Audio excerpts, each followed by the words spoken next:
டெல்லி முதலமைச்சர் பதவியில் இருந்து 2 நாட்களில் விலகப் போவதாக அரவிந்த் கெஜ்ரிவால் அறிவித்திருப்பது அரசியல் வட்டாரத்தில் சலசலப்பை ஏற்படுத்தியுள்ளது. டெல்லி மதுபான கொள்கை முறைகேடு வழக்கில் திகார் சிறையில் அடைக்கப்பட்டிருந்த ஆம் ஆத்மி கட்சி தலைவரும் தலைமை ஒருங்கிணைப்பாளருமான அரவிந்த் கெஜ்ரிவால் கடந்த வெள்ளிக்கிழமை பிணையில் விடுவிக்கப்பட்டார். அவருக்கு பல்வேறு நிபந்தனைகளுடன் உச்சநீதிமன்றம் ஜாமீன் வழங்கியிருந்தது. இந்த நிலையில் சிறையில் இருந்து விடுவிக்கப்பட்ட பிறகு முதல் முறையாக டெல்லியில் கெஜ்ரிவால் தொண்டர்களை சந்தித்து பேசினார்.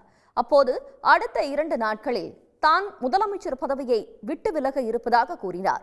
மக்கள் தீர்ப்பளிக்கும் வரை தான் மீண்டும் அதற்கான இருக்கையில் அமரப் போவதில்லை என்றும் அவர் சூளுரைத்தார். அப்போது வேண்டாம் வேண்டாம் என்று தொண்டர்கள் எழுந்து நின்று கூச்சலிட்டனர். दो दिन के बाद आज से 2 दिन के बाद मैं सीएम की कुर्सी से इस्तीफा देने जा रहा हूं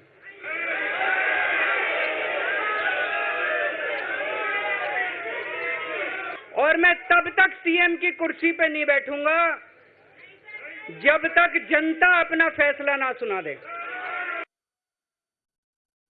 தொடர்ந்து பாஜக அரசை விமர்சித்து பேசிய அரவிந்த் கெஜ்ரிவால் ஆம் ஆத்மி கட்சி மற்றும் தமது தைரியத்தை நொறுக்க வேண்டும் என்று பாஜக கங்கணம் கட்டி தன்னை சிறைக்கு அனுப்பியதாக குற்றம் சாட்டினார். அப்படியாவது டெல்லியில் ஆட்சி அமைத்து விடலாம் என்று கருதினர்.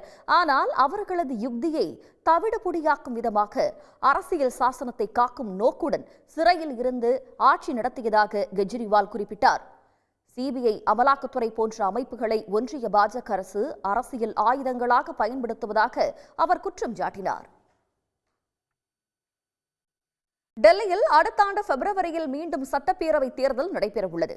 இந்த சூழலில் முதலமைச்சர் பதவியில் இருந்து விலக திட்டமிட்டிருக்கும் அரவிந்த் கெஜ்ரிவால் மக்களை சந்தித்து ஆதரவை திரட்ட திட்டமிட்டிருக்கிறார். அத்துடன் தேர்தலை முன்கூட்டியே நவம்பர் மாதத்தில் நடத்த கேட்டுக் கொண்டிருப்பதுடன் அதுவரை இடைக்கால முதலமைச்சரை நியமிப்பது தொடர்பாக ஆம் ஆத்மி எம்எல்ஏக்களை 2 நாட்களில் கூட்டி முடிவெடுக்க இருப்பதாக கெஜ்ரிவால் தெரிவித்திருக்கிறார். டெல்லி மதுபான கொள்கையில் முறைகேடு வழக்கில் கெஜ்ரிவால் 155 நாட்கள் சிறை தண்டனைக்கு பிறகு உச்சநீதிமன்றத்தால் ஜாமீனில் விடுவிக்கப்பட்டார். தொடர்ந்து 3 முறை முதலமைச்சராக பதவியில் இருந்தவர் தற்போது பதவி விலக முன்வந்திருக்கிறார். இவ்வழக்கில் தன்னை மக்கள் நிரபராதி என வாக்குமூலமாக நிரூபிக்கும் வரை முதல்வர் இருக்கையில் அமர மாட்டேன் என்று அவர் சூளுரைத்துள்ளார்.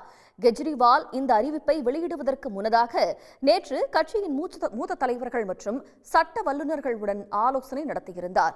அப்போது ஹரியானா தேர்தல் உள்ளிட்ட பல்வேறு விவகாரங்கள் பற்றி ஆலோசித்ததாக கூறப்படுகிறது.